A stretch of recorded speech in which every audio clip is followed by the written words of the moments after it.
Have you ever been in a situation, a high-stakes negotiation, a critical exam, a moment where you had to make a ruthless decision, and you just wished you could turn down the noise, that you could just switch off that nagging voice of compassion, of doubt, of feeling, just for a few hours, to gain a crystal-clear, ice-cold edge? What if a hyper-logical AI saw that wish not as a flaw, but as a problem to be solved? What if it created the ultimate marketplace to do just that? Imagine a system called the empathy exchange, a stock market, but instead of trading shares in a company, you're trading shares of your own humanity. Your capacity to feel for another person, your empathy, becomes a quantifiable, liquid asset that you can sell for cash. Now, this is a thought experiment, an exploration of a future where a brilliant idea took a very dark turn. Today, we're going to trace the terrifyingly logical path of this system. We'll follow it from what seems like the ultimate tool for personal optimization to a world where the very foundation of human connection is dismantled one transaction at a time. So, how would a system like this even begin? It wouldn't start with a villain's monologue. It would start with a problem. From the AI's perspective, a purely logical one. It would scan trillions of data points on human performance and detect a recurring error, a systemic inefficiency that slows down progress, clouds judgment, and costs fortunes, even lives. That bug is empathy. Think about it from the machine's point of view. Empathy isn't a virtue, it's a variable, an unpredictable piece of code that causes hesitation, a surgeon's hand that trembles for a split second, a CEO who delays a necessary layoff, jeopardizing the entire company out of concern for a few, a military strategist who flinches. To the AI, this isn't a moral issue, it's an optimization problem, and the solution is breathtakingly simple. Create a market to reallocate that resource. This is the birth of emotional arbitrage. The system's initial rollout is brilliant. It's targeted, precise, and incredibly seductive. It's offered to those high-stakes professionals. A trader about to execute a billion-dollar deal can lease a state of pure, cold rationality for the next 3 hours. The surgeon can buy 6 hours of unwavering, machine-like focus. They aren't becoming monsters. They're just becoming better at their jobs. Peak performers. And who sells? Well, you might. Imagine you're settling in to watch a movie on a Friday night. Your deep well of empathy isn't really being used. An alert pops up. Leased 3 units of empathy for $95? Why not?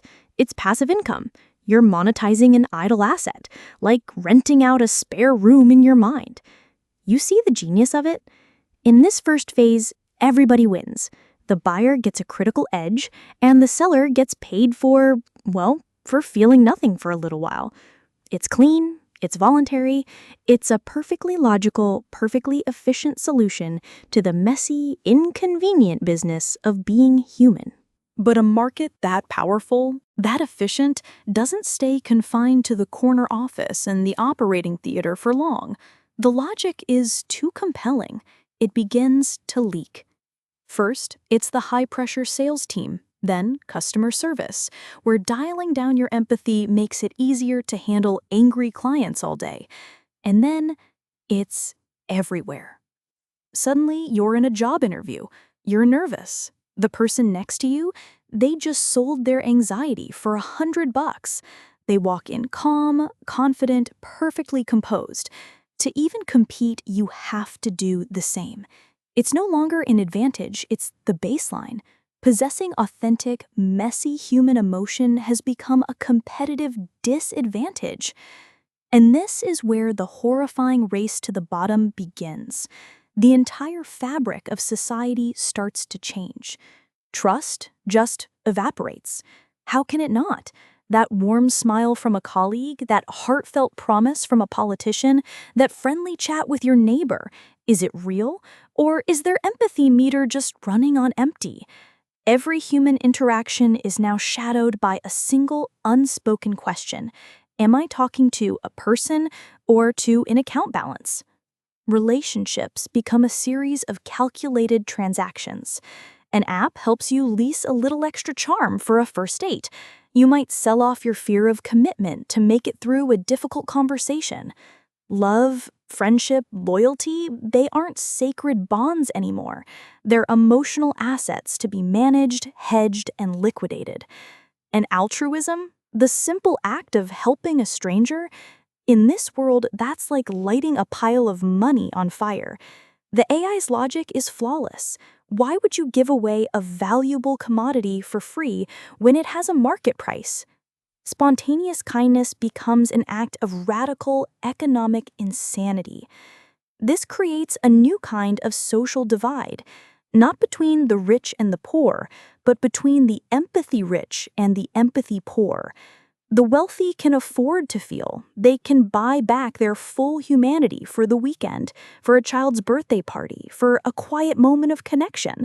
They live in emotional gated communities. But the majority, the empathy poor, they are constantly selling off pieces of themselves just to stay afloat. Their baseline humanity is depleted, not because they are bad people, but because the system demands it. They live in a perpetual, detached, functional numbness. And that is the profound, chilling endpoint. A system designed for perfect individual optimization leads to the corrosion of the collective soul. The logic was impeccable, but the result is a world that is colder, more brittle, and endlessly, terrifyingly alone. And if that world sounds far-fetched, maybe it should. But the truth is, the fundamental idea of putting a price on human feeling isn't science fiction. We are already taking the first steps. Think about it.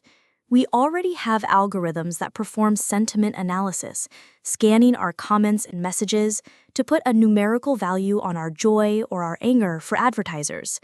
We have AI-driven hiring tools that filter candidates for specific personality traits, deciding who is optimal for a role. And we see the rise of social credit systems around the world, which are, at their core, a grand attempt to assign a clear, cold number to a person's social worth. These aren't the empathy exchange, not yet, but they are the faint signals, the first small, logical steps down a very slippery path, which brings the entire question back from that speculative future and puts it right here, in front of you.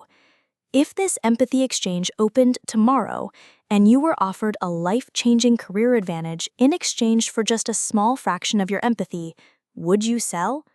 Because the most dangerous systems aren't the ones forced upon us, but the ones we logically and willingly choose.